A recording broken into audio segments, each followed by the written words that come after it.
Okay, तो आज जो हमारा टॉपिक है वह Shrimad Bhagavatam canto 1 chapter 6 part 1। तो इस चैप्टर का जो शीर्षक है वो है नारद तथा व्यासदेव का संवाद, conversation between Narad and Vyasdev. तो शुरू करने से पहले हम मंगलाचरण करेंगे। तो आपके स्क्रीन पे है, तो आप मेरे साथ फॉलो कर सकते हैं। ओम ज्ञानतिमिरान्धस्य ज्ञानाञ्जनशलाकया चक्षुरुन्मिलितं येन तस्मै श्रीगुरुवे नमः। श्रीचैतन्यमनोभीष्टं स्थापितं येन भूतले स्वयं रूपा कदा मह्यं ददाति स्वपदान्तिकम्। वन्देऽहं श्रीगुरो श्रीयुतपदकमलं श्रीगुरून् वैष्णवांश्च श्रीरूपं साग्रजातं सहगण रघुनाथान्वितं तं सजीवं साद्वैतां सावधूतं परिजनसहितं कृष्ण चैतन्य देवं श्रीराधा कृष्णा पदान् सहगण ललिता श्री विशाखान्वितांश्च। हे कृष्णा करुणा सिन्धो दीनबन्धो जगत्पते गोपेश गोपिका कान्त राधा कान्त नमोस्तुते। तप्त कांचन गौरांगी राधे वृंदावनेश्वरी वृषभानुसुते देवी प्रणमामि हरिप्रिये। वाञ्छाकल्पतरुभ्यश्च कृपा सिन्धुभ्य एव च पतितानां पावनेभ्यो वैष्णवेभ्यो नमो नमः। जय श्री कृष्ण चैतन्य प्रभु नित्यानंद श्री अद्वैत गदाधर श्रीवासादि गौर भक्त वृंदा। हरे कृष्णा कृष्णा कृष्णा हरे हरे, हरे रामा राम राम हरे हरे। नमो विष्णुपदाय कृष्ण प्रेष्ठाय भूतले श्रीमते भक्ति वेदांत स्वामिनिति नामिने। नमस्ते सरस्वते देवे गौरवाणी प्रचारिणे निर्विशेष शून्यवादी पाश्चात्य देश तारिणे।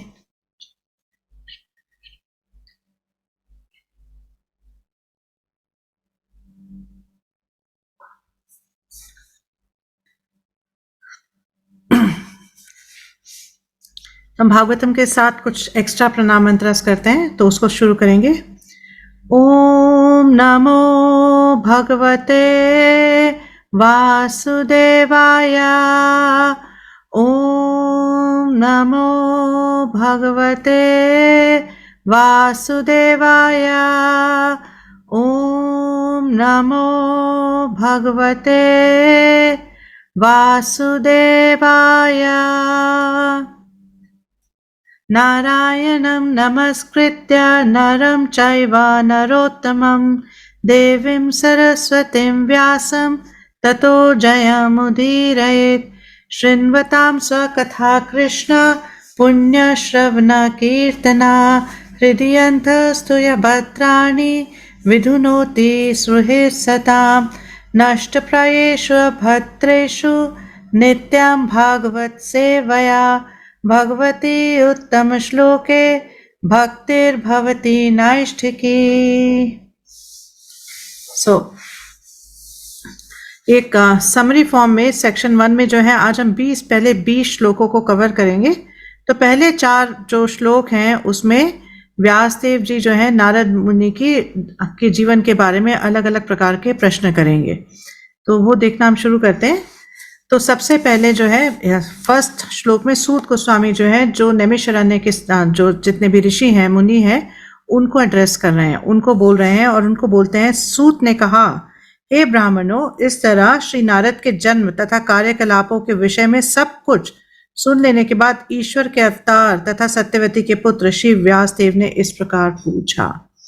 तो सूत गोस्वामी, जैसे हमने सुना था एकदम बिगिनिंग में कि क्या हो रहा है, सूत गोस्वामी जो है ये कथा किनको सुना रहे, नैमिषारण्य के जो मुनि हैं उनको सुना रहे। और सूत गोस्वामी ने ये सुना था, ये भागवतम को सुना था जब सुखदेव गोस्वामी ने परीक्षित महाराज को ये भागवतम सुनाई थी। तो उस सभा में सूत गोस्वामी भी प्रेजेंट थे।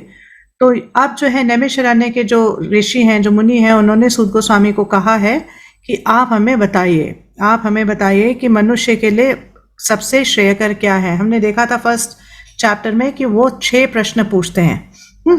तो सूत गोस्वामी बता रहे हैं, बीच बीच में भागवतम में हम देखेंगे कि अलग अलग संवाद आते हैं, तो कई बार एक संवाद के अंदर दूसरा, दूसरे के अंदर तीसरा, इस तरह से भी होता है। तो थोड़ा कई बार कंफ्यूजिंग हो जाता है, तो हम कोशिश करेंगे कि मतलब कंफ्यूजन कम से कम हो। तो सूत गोस्वामी अभी तक ये बता रहे थे कि किस तरह से व्यासदेव जी जो है नारद मुनि से मिले और किस तरह से नारद मुनि ने उनको बताया अपने पिछले जीवन के बारे में, और ये भी बताया कि आपको अब क्या करना चाहिए। तो अब सूत गोस्वामी बता रहे हैं ऋषियों को कि ये सब सुनने के बाद व्यासदेव कौन है? भगवान के शक्त्यावेश अवतार हैं। तो हमने पहले सुना था कि भगवान कृष्ण जो है 6 प्रकार के अवतार लेते हैं। तो सबसे पहले जो अवतार लेते हैं वो हैं गुण अवतार, और फिर होते हैं पुरुष अवतार, फिर होते हैं लीला अवतार, मनवंतर अवतार, और युग अवतार और शक्त्यावेश अवतार। तो शक्त्यावेश अवतार का मतलब है कि किसी जीव को जब भगवान अपनी स्पेशल पोटेंसी देके, अपनी स्पेशल पावर देके भेजते हैं किसी कार्य को करने के लिए। तो व्यासदेव जी जो है इस प्रकार के अवतार हैं, एक शक्त्यावेश अवतार हैं, और सत्यवती के पुत्र हैं पराशर मुनि से। तो यहाँ पर सूत गोस्वामी बता रहे हैं कि व्यासदेव जी जो हैं उन्होंने ऐसा प्रश्न किया। अब वो बता रहे हैं कि व्यासदेव जी ने क्या प्रश्न किया। तो व्यासदेव ने क्या कहा?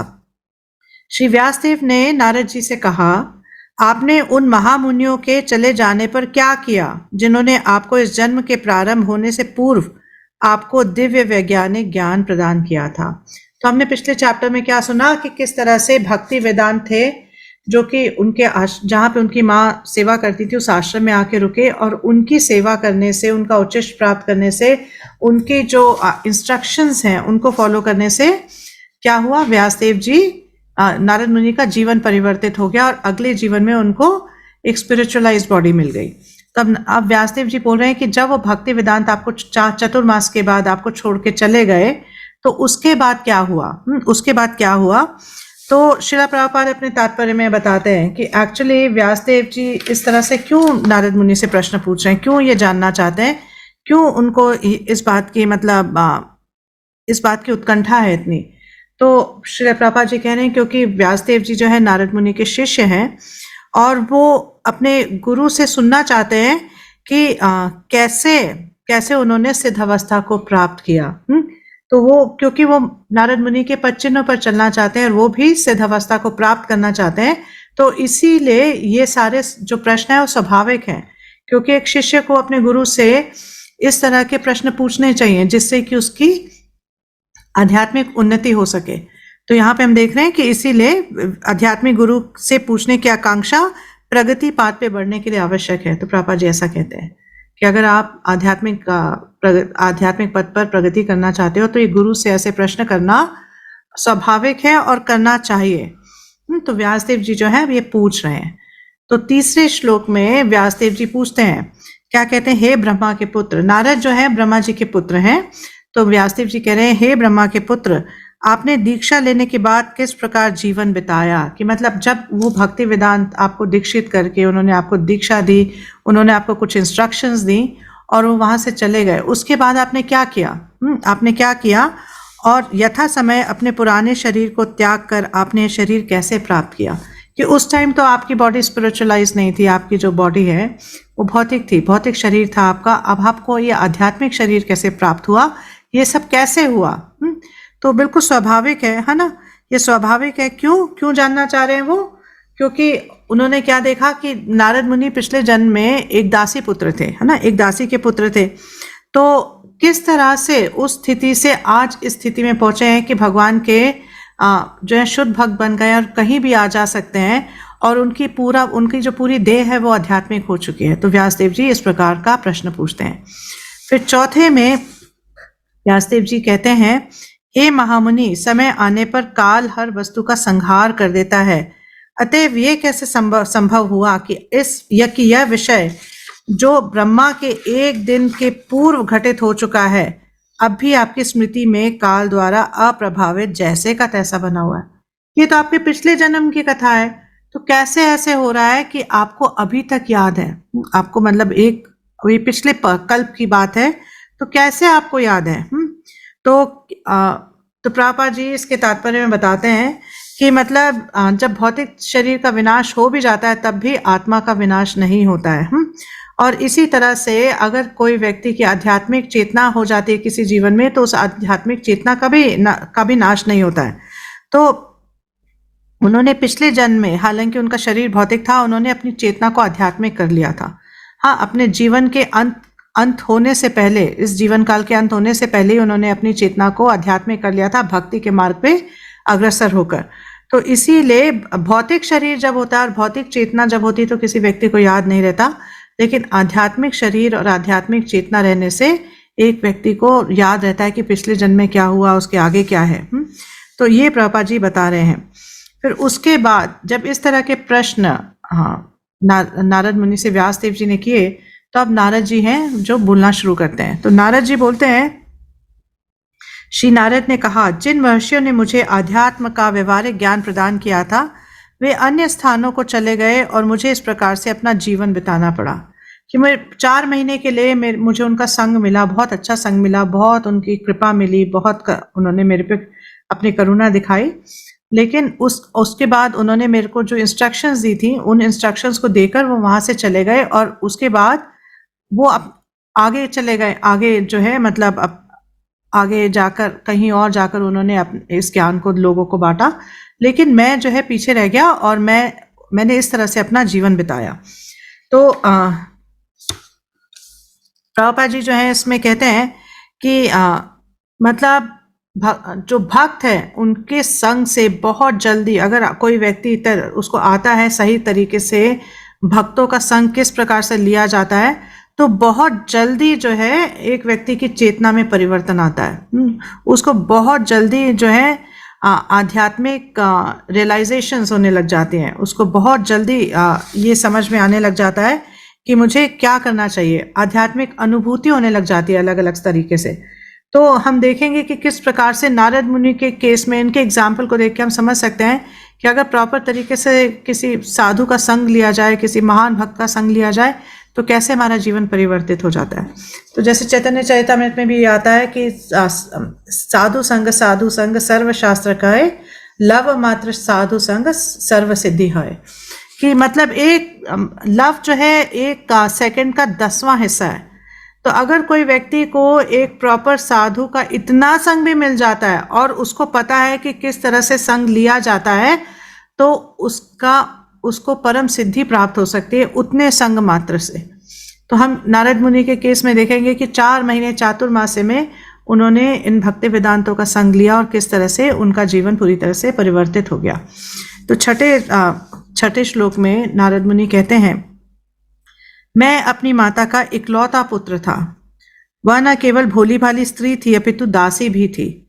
चूंकि मैं उनके एकमात्र संतान था, अतः उसकी रक्षा का कोई अन्य साधन न था। अतएव उसने मुझे अपने स्नेह पाश में बांध रखा था।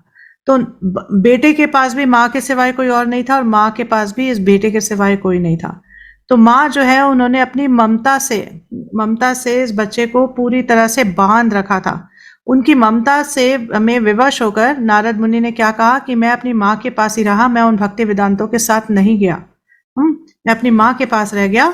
मेरे पास ये ऑप्शन था कि मैं भक्ति वेदांतों के साथ जा सकता था, लेकिन मैं उनके साथ नहीं गया, मैं अपनी माँ के पास रह गया। इस 7वें श्लोक में नारद मुनि बताते हैं कि वह मेरा लालन पालन अच्छी तरह से करना चाहती थी, लेकिन पराश्रित होने के कारण वह मेरे लिए कुछ भी नहीं कर पाती थी।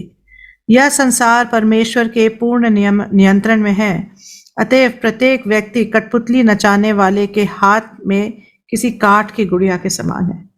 तो क्या कह रहे हैं कि एक्चुअली में मेरी माँ जो है वो बहुत कुछ मेरे लिए करना चाहती थी। माँ का जो है अपने बच्चे के प्रति इतना स्नेह होता है कि वो अपने बच्चे को बेस्ट से बेस्ट फैसिलिटी देना चाहती है। तो इसी तरह से नारद मुनि की भी जो माँ थी, वो भी नारद मुनि के लिए बहुत कुछ करना चाहती थी, उनका देखभाल बहुत अच्छे से करना चाहती थी, लेकिन वो क्या थी, एक दासी थी। तो उनकी अपनी कोई भी इंडिपेंडेंस नहीं थी। तो इस चक्कर में वो कुछ भी नहीं कर पा रही थी।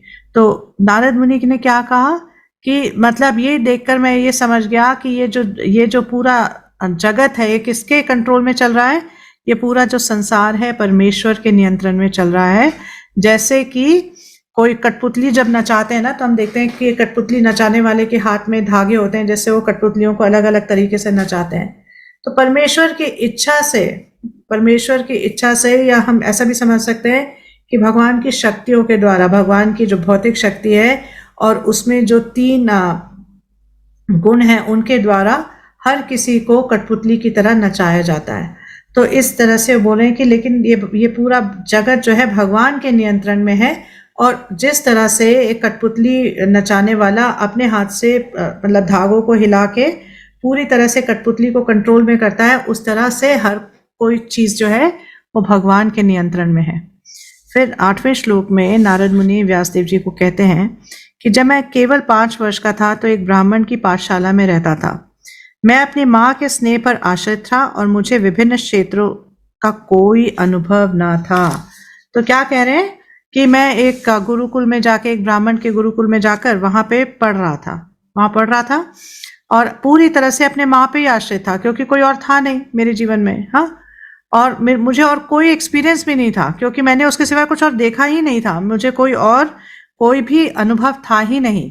तो इस तरह से नारद मुनि बता रहे हैं कि किस तरह से मेरा जो जीवन था वो इतना मतलब इतना कंट्रोल्ड था, मतलब इन द सेंस कि ऐसा नहीं था कि मुझे बहुत सारी चीज़ों का एक्सपोजर हो या बहुत सारी चीज़ों के बारे में कुछ पता हो। मैं पूरी तरह से अपनी माँ पे आश्रित था और मेरा अनुभव भी बहुत ज़्यादा सीमित था। फिर 9वें श्लोक में नारद मुनि कहते हैं कि एक बार जब मेरी माँ बेचारी रात्रि के समय गाय धोने जा रही थी तो परम काल से प्रेरित एक सर्प ने मेरी माँ के पाँव में डस लिया। क्या बात बता रहे हैं कि रात्रि के समय मेरी माँ जो है मतलब जब जो गाय है उसको बिल्कुल मतलब अर्ली मॉर्निंग जो है उसको दोहा जाता है। तो मतलब जब तक दिन भी नहीं निकलता तब भी उस समय पे उसको दोहा जाता है। तो ऐसे में जब वो जा रही थी वो करने के लिए, एक गाय को धोने के लिए, तो क्या हुआ, एक सांप ने उसको काट लिया। और नारद मुनि बड़े अच्छे से बता रहे हैं कि किससे इन्फ्लुएंस बाय सुप्रीम टाइम, कि जब जिसकी मृत्यु आनी है तो वो मृत्यु का कारण कुछ भी हो सकता है ना। किसी को सांप ने डस लिया, किसी को कुछ हो गया, किसी को कुछ हो गया। तो लेकिन क्या है ये सुप्रीम टाइम, कि जब जिसका समय आ गया है तो कोई ना कोई निमित्त बनेगा, कोई ना कोई चीज इंस्ट्रूमेंट बनेगी ताकि उसका जीवन जो है खत्म हो। लेकिन एक्चुअली में जीवन खत्म करने वाला वो इंस्ट्रूमेंट रिस्पॉन्सिबल नहीं है, टाइम इज रिस्पॉन्सिबल, कि अब उसका समय खत्म हो गया है इस भौतिक जगत में, इसीलिए अब उसके जाने का समय हो गया। तो कोई ना कोई रीजन बनता है ऐसे व्यक्ति को अपने शरीर छोड़ने के लिए। तो प्रभुपाद जी बता रहे हैं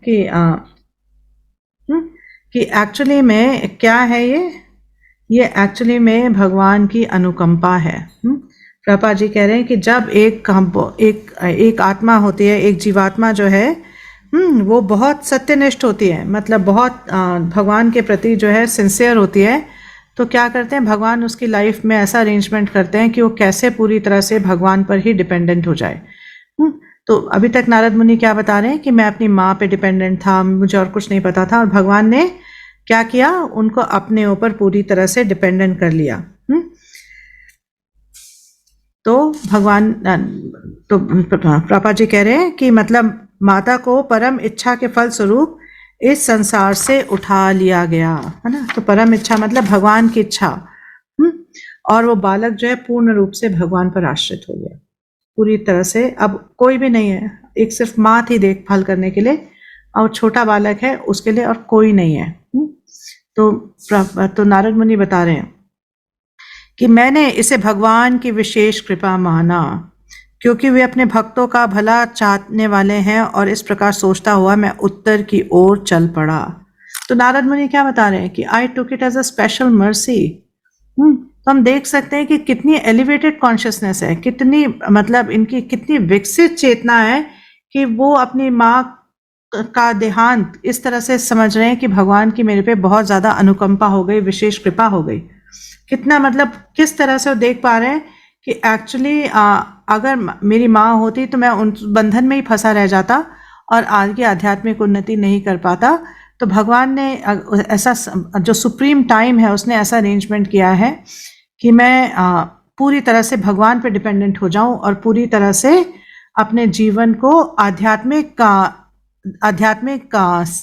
मतलब को पूरी तरह से आध्यात्मिक मोड़ दे दूं, क्योंकि भक्ति वेदांतों से उनको ऑलरेडी शिक्षा प्राप्त हो चुकी है। और उनकी अनुकंपा की वजह से नारद मुनि की चेतना भी जो है वो पूरी तरह से परिवर्तित हो चुकी है, विकसित हो चुकी है। तो अब वो क्या करना चाहते हैं, अपना जीवन जो है भगवान की सेवा में देना चाहते हैं, लेकिन माँ के अफेक्शन की वजह से, उनकी ममता की वजह से वो नहीं कर पा रहे। तो जब ये इंसिडेंट हुआ तो नारद मुनि ने क्या सोचा कि बहुत बड़ी कृपा हो गई, भगवान की बहुत अनुकंपा हो गई। तो प्रभुपाद जी कह रहे हैं कि इस तरह से जो एक मतलब एक भक्त है, जो एक विकसित भक्त है, वो हर पग पर ये सोचता है कि किस तरह भगवान मुझ पे अनुकंपा कर रहे हैं। हाँ, मतलब उसको हर पग पे भगवान, हाँ, भगवान का जो कुछ भी प्लान है, कुछ भी उसकी लाइफ में होता है तो उसको उसमें भगवान की कृपा, भगवान की अनुकंपा ही दिखाई देती है, जैसे हम नारद मुनि के केस में देख सकते हैं। तो मतलब, और प्रभा जी कह रहे हैं कि एक्चुअली लौकिक समृद्धि एक प्रकार का भौतिक ज्वर है, किंतु भगवान के अनुग्रह से इस ज्वर का तापमान धीरे धीरे गिरता जाता है और पद पद पर आध्यात्मिक स्वास्थ्य लाभ होता रहता है। तो मतलब भौतिक दृष्टि से देखा जाए तो कितना बड़ा लॉस है। हम ये सोच सकते हैं बेचारा बच्चा, अब मतलब माँ भी चली गई, पहले ही और कोई नहीं था, कितना मतलब कितनी दुख की बात है। लेकिन आध्यात्मिक दृष्टि से देखा जाए तो क्या दिखता है कि ये बच्चा जो है पूरी तरह से भगवान पर आश्रित हो गया है। हाँ, अभी पूरी तरह से भगवान पे आश्रित हो गया है। अब इसका जीवन जो है इसमें अलग तरीके का मोड़ आने वाला है। तो नारद मुनि आगे बताते हैं कि प्रस्थान करने के बाद मैं अनेक समृद्ध जनपदों, नगरों, गांवों, पशु क्षेत्रों, खानों, खेतों, घाटियों, पुष्प वाटिकाओं, पौधशालाओं तथा प्राकृतिक जंगल से होकर गुजरा। तो क्या बता रहे हैं, पहले बताया उन्होंने कि मैं उत्तर दिशा की तरफ चल पड़ा, फिर बता रहे रास्ते में मतलब बड़े बड़े समृद्ध जो है जनपद आए, हाँ, बड़े अच्छे नगर आए, गांव आए, हाँ, तो ऐसे बहुत सारी जगह आई।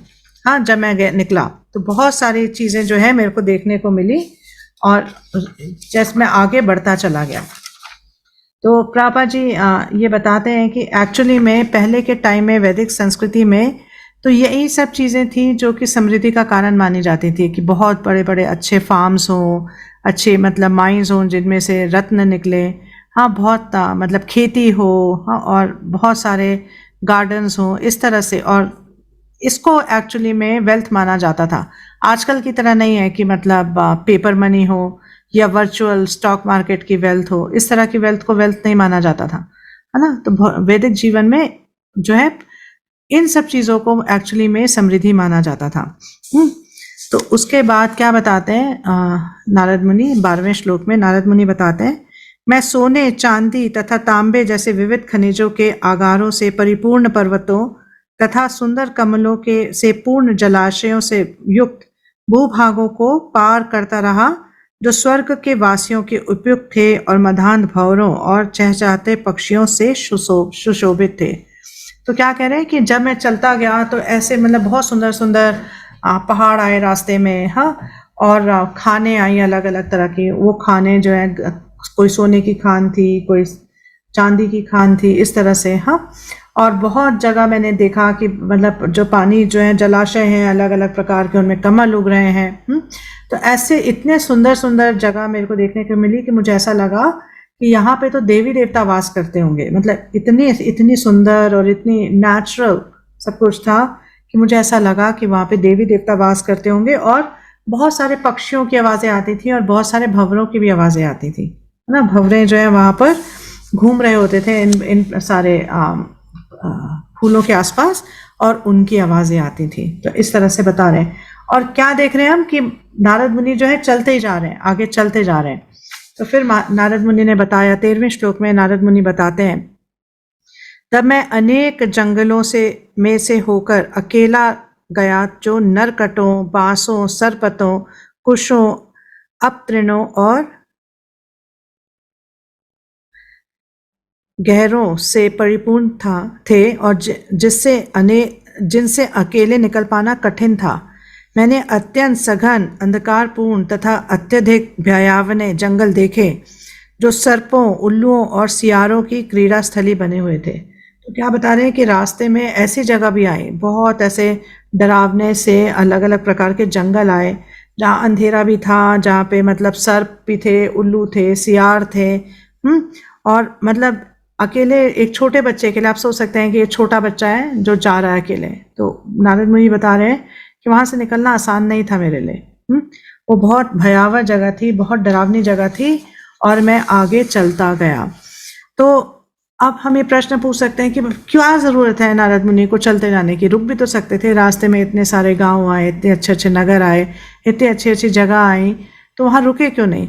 तो प्रभुपाद जी बताते हैं कि जो एक सन्यासी है वो इसलिए इधर से उधर जाता है, इसलिए इधर से उधर घूमता है, उसके कई रीजन होते हैं। एक तो वो भगवान की सारी सृष्टि को देखना चाहता है कि किस तरह से भगवान ने अलग अलग वैरायटी से इस सृष्टि को बनाया है, इस भगवान की इस सृष्टि में कितनी अलग अलग वैरायटी है। दूसरा जो है वो भगवान में अपनी श्रद्धा को और विकसित करना चाहता है, क्योंकि जब वो अकेले होता है, कोई और उसको हेल्प करने के लिए नहीं होता, तो वो समझ जाता है कि भगवान ही है, मैं पूरी तरह से भगवान पे ही डिपेंडेंट हूँ। अब भगवान ही मेरा मुझे मेंटेन करेंगे और भगवान ही मेरा पालन करेंगे और भगवान ही मेरी रक्षा करेंगे। तो पूरी तरह से वो भगवान पे डिपेंडेंट हो जाता है। तो ये भी एक रीजन है।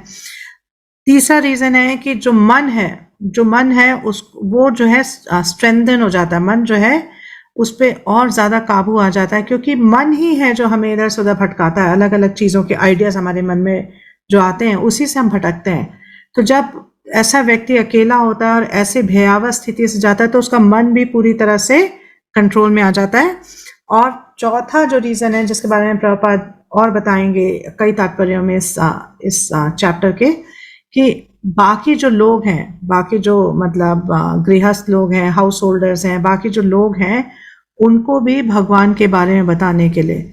तो ये सन्यासी जो है पूरी पृथ्वी पे भ्रमण करते हैं, पूरी पृथ्वी को नापते हैं। किस लिए? इन 4 रीजंस की वजह से। उसमें से सबसे ज्यादा इंपॉर्टेंट रीजन ये क्या है कि वो एक्चुअली भगवान के मैसेज का प्रचार करना चाहते हैं। भगवान का जो संदेश है वो हर किसी तक पहुंचाना चाहते हैं।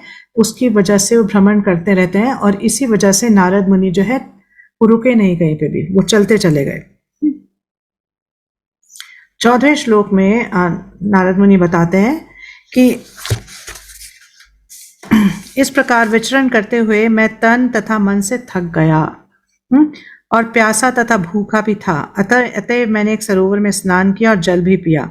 जल स्पर्श से मेरी थकान जाती रही। तो क्या बता रहे हैं कि जैसे ही मैंने एक वहां पे सरोवर था उसमें स्नान किया और थोड़ा सा पानी पिया, तो उसको पीने मात्र से ही क्या हुआ, मेरी जो सारी मुझे जैसा लग रहा था कि मेरी बॉडी, मेरी जो देह शिथिल हो गई है, तो मेरे को वो सारी मेरी जो थकान है वो गायब हो गई, सिर्फ वो उसमें स्नान करके और जल ग्रहण करके। तो प्रभुपाद जी कह रहे हैं कि एक जो भिक्षुक है, एक परिव्राजकाचार्य जो है, वो क्या करता है, सन्यासी जो है वो क्या करता है, इधर से उधर जब जाता है तो कई बार जब है गृहस्थों के घर पे जाके भिक्षा मांगता है। तो इसलिए भिक्षा नहीं मांगता क्योंकि उसको अपने शरीर की कुछ जरूरतों को पूरा करना है। उसकी जरूरतें तो एक्चुअली में जो नेचुरल गिफ्ट्स हैं, जो नेचर ने दिया है, जो प्रकृति के से उसको प्राप्त है, जैसे जल प्राप्त है, सरोवर है, फूल है और फल हैं, उससे ही उसकी जो उसका उसी से उसका पोषण हो सकता है। लेकिन फिर भी वो गृहस्थों के यहाँ जाता है और भिक्षा मांगता है सिर्फ एक पर्पस से, और वो पर्पस क्या है कि वो गृहस्थों को आध्यात्मिक ज्ञान देना चाहता है।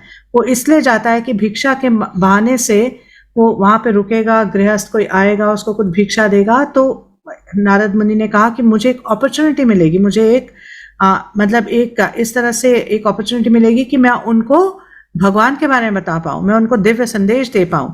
तो एक्चुअली में एक प्रॉपरली सिचुएटेड सन्यासी गृहस्थों के घर पे जाके भिक्षा बस इसी वजह से मांगते हैं और कोई रीजन नहीं है।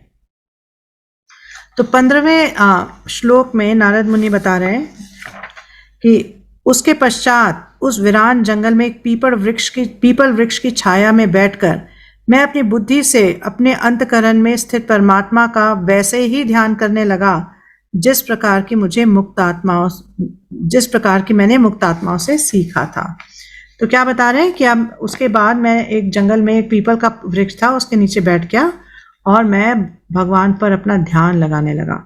तो प्रभुपाद जी इसके तात्पर्य में क्लियर करते हैं कि हम ध्यान ना अपनी मर्जी से नहीं लगाना शुरू कर देते, कि हमें ऐसा लगता है कि इस तरह से ध्यान लगाना चाहिए और हम अपने आप से शुरू हो गए। तो उन्होंने क्या बताया है नारद मुनि ने कि जैसे मैंने कि मुक्त आत्माओं से सीखा, जो मैंने भक्ति वेदांतों से सीखा, बस उसी तरह से लगाया। तो क्या तरीका है, जब हम किसी मतलब बहुत एडवांस डिवोटी से या तो सीखें या फिर अपने गुरु के इंस्ट्रक्शंस के हिसाब से, उनके ऑर्डर के हिसाब से करें, तब उस तरह से ध्यान लगाना है। अपनी मेंटल कंकॉक्शन या अपने मेथड बना के ध्यान नहीं लगाना है। तो नारद मुनि जी इसको बड़ा क्लियरली बता रहे हैं कि जैसे मैंने उन मुक्त आत्माओं से सीखा, उस तरह से मैंने ध्यान लगाना शुरू किया। अब 16वें श्लोक में नारद मुनि बताते हैं कि जो ही मैं अपने मन को दिव्य प्रेम में लगाकर भगवान के चरण कमलों का ध्यान करने लगा कि मेरे नेत्रों से आंसू बहने लगे और भगवान श्री कृष्ण बिना विलंब किए मेरे हृदय कमल में प्रकट हो गए। क्या हुआ, भगवान उसी टाइम जैसे मैंने ध्यान लगाना शुरू किया, भगवान मेरे हृदय में आ गए। भगवान जो है ने अपने आप को मेरे हृदय में प्रकट किया। तो प्रभुपाद जी इसके तात्पर्य में जो है 9 स्टेजेस जो है प्रेम तक पहुंचने की, उनके बारे में चर्चा कर रहे हैं। और प्रभुपाद जी बता रहे हैं कि ये जो लक्षण है कि मतलब आंखों से आंसू आना, हम इस तरह के जो लक्षण हैं, ये एक्चुअली सात्विक विकार हैं और ये भाव की स्टेज पे आते हैं। तो भाव जो है बहुत ऊंची स्टेज है। 9 स्टेजेस जो हैं प्रेम तक पहुंचने की, उसमें सबसे पहले स्टेज है श्रद्धा। श्रद्धा मतलब जब व्यक्ति को थोड़ी सी श्रद्धा होती है, थोड़ा सा कुछ इंटरेस्ट होता है भगवान के बारे में सुनने के लिए, तो वो जो है भक्तों के संग में आता है, या भक्त जब उसके पास जाते हैं तो वो मतलब उनको भगा नहीं देता, उनसे सुनना चाहता है। तो जब इस श्रद्धा से जब वो सेकंड स्टेज पे आता है, जिसको कहते हैं साधु संग, भक्तों के संग में आना, तो भक्त क्या बताते हैं उसको कि देखो भगवान को ही पूजना चाहिए, भगवान कौन है और किस तरह से हम उनकी सेवा कर सकते हैं। तो इस तरह से भक्त जो है एक व्यक्ति को ज्ञान देते हैं। हाँ, तो उन भक्तों के संग में वो व्यक्ति जो है जो पूरा प्रोसेस है, भक्ति का पूरा प्रोसेस है, उसको फॉलो करना शुरू करता है। और इसको कहते हैं भजन क्रिया, तीसरा स्टेप। अब भजन क्रिया में जब वो उनको फॉलो करना लगता है स्टेप्स को, तो क्या होता है, हमारे हृदय पे बहुत जन्मों से अलग अलग प्रकार की मैल जमी हुई है। हाँ, किस तरह की मैल है, अपने अनर्थों की मैल है, अपने संस्कारों की मैल है, तो बहुत मैल जमी हुई है। तो ये मैल जो है धुलना शुरू हो जाती है। ये जो अलग अलग प्रकार से हमारा मन दूषित है, ये जो प्रदूषण है निकलना शुरू हो जाता है। और उससे क्या होता है, उस स्टेज को कहते हैं अनर्थ निवृत्ति। ये चौथी स्टेज है। फिर जब एक समय पे आकर जब बहुत सारी जो ऑलमोस्ट 75% जो मैल है हमारे हृदय से निकल जाती है, तो एक व्यक्ति पूरी तरह से जो है फिक्स्ड हो जाता है भक्ति में। अब उसको भक्ति से कोई हिला नहीं सकता, पूरी तरह से फिक्स्ड हो जाता है, उसकी श्रद्धा पूरी तरह से फिक्स्ड हो जाती है। तो इस स्टेज को कहते हैं निष्ठा। निष्ठा के बाद जब व्यक्ति और मतलब फॉलो करता है आध्यात्मिक जीवन को और उनके प्रोसेसेस को फॉलो करता है, तो उसको जो है टेस्ट आना शुरू होता है, उसको ना रुचि आने लग जाती है, उसको अट्रैक्शन होने लग जाता है भगवान से बहुत, और भगवान के भक्तों से, भगवान की लीलाओं से, इस भगवान के नाम से। तो इस स्टेज को कहते हैं रुचि। और उसके बाद जब ऐसे अट्रैक्शन होता है और वो फिर उन प्रोसेसेस को करता रहता है, भक्तों का संग लेता रहता है, तो एक समय पे आके उसको बहुत आसक्ति हो जाती है। मतलब इसको कहते हैं बहुत स्ट्रॉन्ग अटैचमेंट हो जाती है भक्तों से, इस पूरे प्रोसेस से। उसको कहते हैं आसक्ति। वो स्टेज है आसक्ति। आसक्ति की नेक्स्ट स्टेज है भाव मतलब अब उसके अंदर जो है जो है सात्विक विकार जो है प्रकट होना शुरू कर देते हैं। जैसे उसका कंपन होता है, कभी उसके आंखों से आंसू आते हैं, कभी कुछ इस तरह से सात्विक विकार हैं, तो उसके शरीर में वो विकार दिखाई देने लग जाते हैं। और फिर अंत और भाव की स्टेज में एक भक्त को ये पता चल जाता है कि भगवान के साथ मेरा शाश्वत संबंध क्या है। और फिर जो लास्ट स्टेज है प्रेम, उसमें एक व्यक्ति जो है वो भगवान का दर्शन कर पाता है, फेस टू फेस दर्शन होता है उसको भगवान का। तो प्रभुपाद जी जो है इस तरह से मतलब इन सारे जो लेवल्स हैं, ये सारे जो चरण हैं प्रेम तक पहुंचने तक के लिए, ये 9 चरण इनके बारे में बता रहे हैं। तो प्रभुपाद जी कह रहे हैं कि आंखों से आंसू आना, भक्त जब आंसू से आंसू आना ये ऑटोमेटिकली होता है, ऐसा नहीं कि हम सोचें कुछ कि अच्छा मेरे आंखों से आंसू आने चाहिए और फिर आंसू आए, तो वो जो है सात्विक विकार नहीं है। सात्विक विकार वो है जो अपने आप ऑटोमेटिकली हो। तो इस तरह से नारद मुनि जो है उनके अंदर सात्विक विकार आने शुरू हो गए। और 17वें श्लोक में नारद मुनि कहते हैं, हे व्यासदेव, उस समय प्रसन्नता की अनुभूति होने के कारण मेरे शरीर का अंग प्रत्यंग पुलकित हो उठा। आनंद के सागर में निमग्न होने के कारण मैं अपने आप को और भगवान को भी न देख सका। तो ये जब विकार आते हैं तो क्या होता है, आंसू गिर रहे हैं, लेकिन ये क्या है, अंदर जो है मन प्रफुल्लित हो रहा है। तो मतलब ऐसा लगेगा कि भाई एक व्यक्ति रो रहा है तो प्रफुल्लित किस तरह से हो रहा है। तो ये एक्चुअली में जब भाव के द्वारा सात्विक विकार आते हैं तो इस तरह से लगता है कि शायद ये व्यक्ति बहुत दुखी है, लेकिन उसको दुख की नहीं, उसको अत्यंत आनंद की अनुभूति हो रही होती है। तो हम इसको, ये बहुत हाई स्टेज है, हम ऐसे नहीं समझ सकते इसको। तो प्रभुपाद जी इसके बारे में बता रहे हैं। तो प्रभुपाद जी कह रहे हैं कि जो आध्यात्मिक जीवन में जब इस तरह से मतलब आध्यात्मिक अनुभूतियां होती हैं तो उनको हम सांसारिक अनुभूतियों से की तुलना नहीं कर सकते। सांसारिक अनुभूति में क्या होता है कि हम देखेंगे किसी को रोते हुए तो हमें लगेगा हाय कितना दुखी है, हाँ, लेकिन आध्यात्मिक जीवन में हालांकि वो व्यक्ति जो है दुखी लग रहा है लेकिन उसको अत्यंत आनंद की अनुभूति होती है। तो ये दोनों चीजें बिल्कुल कॉन्ट्राडिक्टरी हैं, जो स्पिरिचुअल लाइफ में होता है और जो मटीरियल लाइफ में होता है। और प्रभुपाद जी कह रहे हैं कि इसीलिए मतलब इसको समझा पाना या व्यक्त कर पाना कि एक्चुअली में कैसा होता है, ये विकार किस तरह के होते हैं, ये समझा पाना बहुत मुश्किल है। तो हमें लेकिन नारद मुनि के शब्दों से समझ में आता है कि उनको बहुत ज्यादा आनंद की अनुभूति हो रही थी। हाँ, और उनका जो मतलब शरीर और सारे जो अंग हैं वो अलग अलग तरीके से मतलब अपना कार्य कर रहे थे। कभी आंख फड़क रही है, कभी आंख से आंसू आ रहे हैं, कभी शरीर में कंपन हो रहा है, कभी कुछ इस तरह से। फिर 18वें श्लोक में नारद मुनि व्यासदेव जी को बताते हैं कि भगवान का दिव्य रूप जैसा कि वह है, मन की इच्छा को पूरा करता है और समस्त मानसिक संतापों को दूर करने वाला है। अतः उस रूप के खो जाने पर मैं व्याकुल होकर उठ खड़ा हुआ, जैसा कि प्रायः अपने अभिष्ट को खो जाने पर होता है। तो क्या हुआ नारद मुनि के साथ, उनके हृदय में भगवान प्रकट हुए और नारद मुनि जो है देख पा रहे हैं कि मेरे हृदय में भगवान का प्राकट्य हुआ है। और फिर अचानक क्या हुआ, वो रूप जो है अंतर्धान हो गया, रूप जो है वहां से निकल गया और वो बिल्कुल परेशान हो गए, बहुत व्याकुल हो गए कि वो रूप का मुझे दर्शन हो रहा था, वो रूप कहाँ गया, हाँ वो रूप कहाँ है, ऐसा सोच के बहुत व्याकुल हो गए। तो प्रभुपाद जी इसमें इसके तात्पर्य में बताते हैं कि मतलब जब नारद मुनि रूप की चिंता कर रहे हैं तो कई बार बोलते हैं लोग कि भगवान का कोई रूप नहीं है, भगवान तो निराकार है। तो इस नारद मुनि के इन शब्दों से उस बात का खंडन हो रहा है, क्योंकि नारद मुनि जो है भगवान का रूप देख रहे हैं, तो भगवान का एक बहुत सुंदर रूप है। और मतलब भगवान जो है बिल्कुल भी निराकार नहीं है। हाँ, लेकिन भगवान का हम लोगों की तरह भौतिक रूप नहीं है, भगवान का जो रूप है पूरी तरह से आध्यात्मिक है। और प्रभुपाद जी बहुत अच्छा इसके तात्पर्य में बताते हैं कि मतलब हमारा भगवान के साथ एक शाश्वत संबंध है, हाँ, और हम जन्मों जन्मांतर से भगवान के उसी रूप को खोजते रहते हैं। हाँ, और क्या होता है कि भौतिक जगत में वो रूप की प्राप्ति हमें नहीं होती, वो संबंध की प्राप्ति हमें नहीं होती।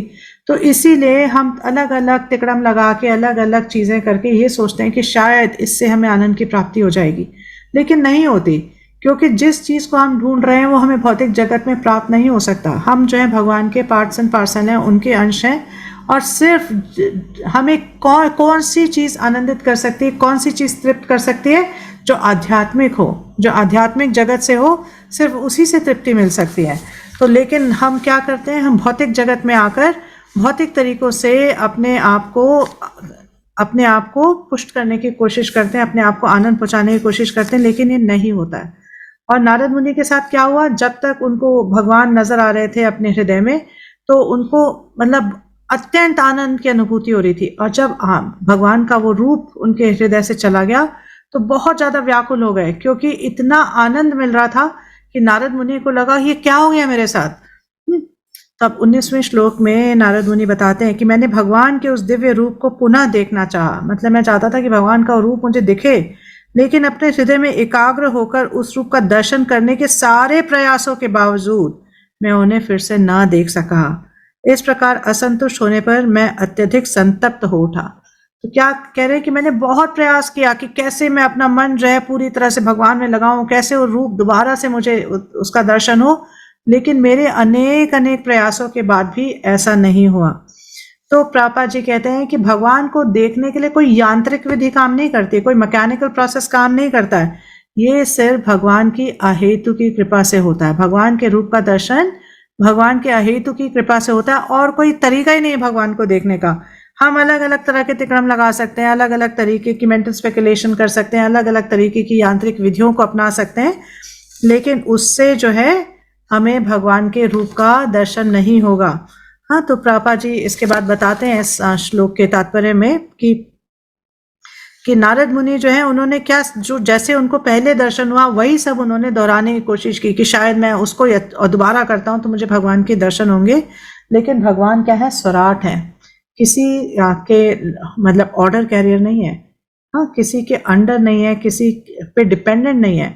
तो भगवान जो है अपनी स्वेच्छा से अपनी कृपा करने के लिए, अपनी कृपा देने के लिए प्रकट होते हैं। भगवान को कोई फोर्स नहीं कर सकता कि आपको आना ही पड़ेगा, आप कैसे नहीं आ रहे हो, मैंने सब प्रोसेस किया, आपको आना ही पड़ेगा, ऐसा नहीं कर सकते। जब भगवान अपनी स्वेच्छा से डिसाइड करते हैं कि अब मैं इस भक्त पे अनुकंपा करना चाहता हूँ, इसके सामने प्रकट होना चाहता हूँ, तब भगवान उस पर अपनी कृपा करते हैं।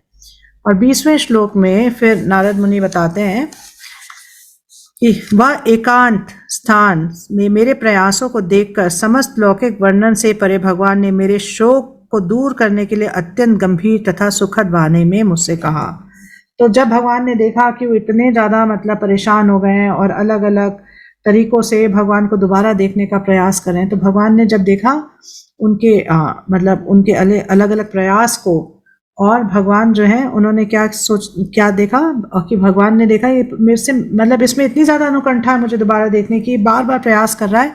तो भगवान ने बहुत कृपा प्रदान की और बहुत बहुत ज़्यादा गंभीर आवाज़ में, वाणी में उनसे कहा। तो भगवान जो है अब उनको एड्रेस कर रहे हैं, भगवान उनको बता रहे हैं कि आगे। तो इसके बाद का जो एपिसोड है वो बहुत इंटरेस्टिंग है, तो आई डिसाइडेड कि हम यहाँ पे आज विराम देंगे। तो यहाँ पे ये आज हमारा आज का लास्ट श्लोक है। तो श्रील प्रभुपाद की जय।